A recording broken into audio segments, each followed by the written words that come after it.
Hey everyone, for today's video I'm going to show you how I root smudge my blonde client to give her more of a natural lived-in look.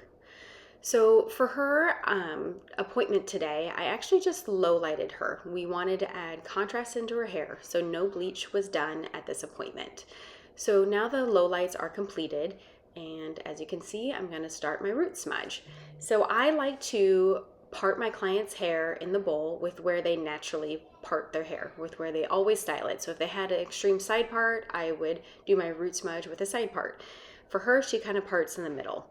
So I section off in the middle and I will start my root smudge, making little curved sections from the back of the crown working towards the face. So eventually it'll kind of look like a large teardrop from the bird's eye view, looking straight down onto her root smudge. And for her root smudge today, I decided to do shades 7N.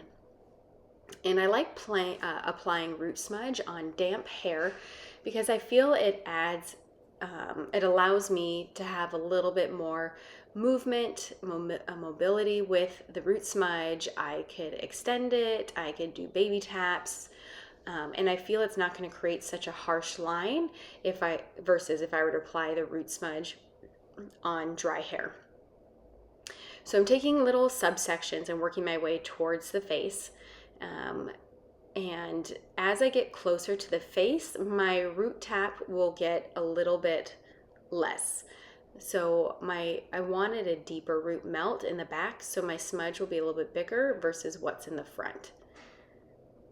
But I do make sure that I am going all the way back to behind her ear so everything gets covered, because she wants to make sure that she looks like she has depth all over her hairline and not just like on top of her head. So I will be doing this root smudge all over her entire head. So you can see around the hairline, it's just a tiny little tap.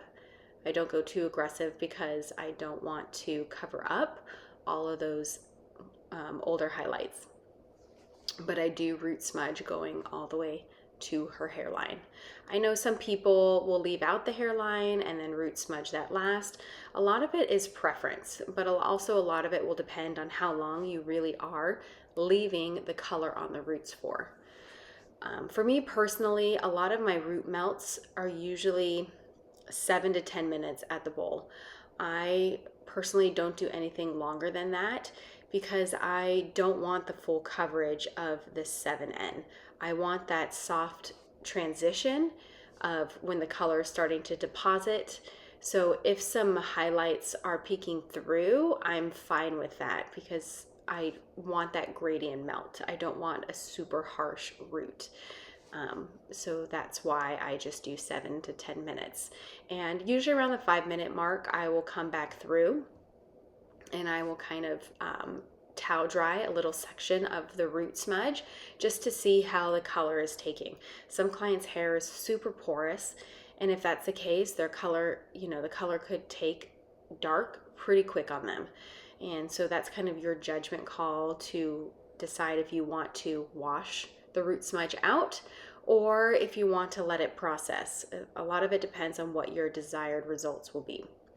So once I'm done doing my root smudge on one side, I will take these sections back up and comb it through. So I just want to make sure everything is saturated. It's my way to help blend in everything that I applied. So I also did a root smudge in the back, and I'm applying the comb now, working it through, making sure the saturation is there and breaking up any line of demarcation that could have been caused from a root smudge. But I also want to make sure I have good saturation, so apply the root gloss where needed. And there you have it. And so now my client will process for 7 minutes, and then I'll get her rinsed, and then I will tone her at the bowl for her blonde, just to kind of cool everything back down again. But I'm doing here a final pass through with my comb just to make sure everything is saturated.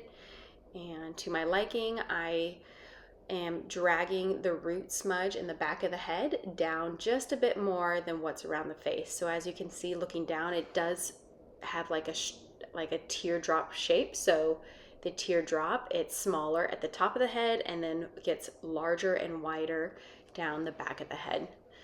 And while my client processes, we always like to put a towel under their neck so they're a little bit more comfortable. And I make sure all of her blonde ends are away from any of the root smudge, and so that none of that gets any color. Always keeping an eye on it and making sure everything is processing and looking good. And there we have our root smudge for my nice blonde client. And here is her after. So the root smudge is subtle, soft, but yet beautiful.